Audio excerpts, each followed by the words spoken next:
শুভ সকাল বন্ধুরা। 10:45 বাজে বাড়ি এলাম। আজকে অনেক কাজ। কালকে সকালবেলা আসার সময় বৌদির থেকে 40টা টাকা নিয়ে এসেছিলাম। 500 টাকার নোট খুচরো ছিল না বলে, যাই হোক নিয়ে এসছি। 500 টাকার নোট খুচরো করে একটা বোরোলিং আর একটা ছানা কাটার পাউডার এনেছি। কালকে রাতে গিয়ে বৌদিকে বলছি, বৌদি তোমার টাকাটা নাও। বৌদি বলতে পরে দিও, সকালবেলা দিলেই হবে।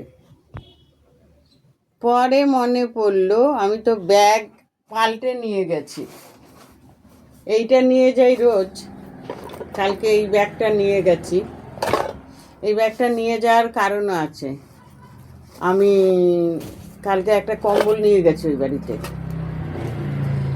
তা এখন তো ব্যাগ আমাকে পাল্টে নিতেই হবে, নালে তো হবে না।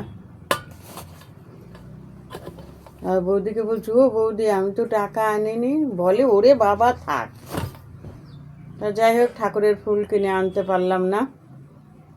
এখন অনেক কাজ।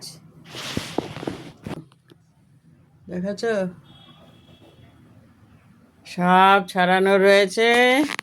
আজকে অনেক কাচাকুচি করতে হবে। তাহলে রাখি, আবার আসবো অন্য কোনো ভিডিওতে।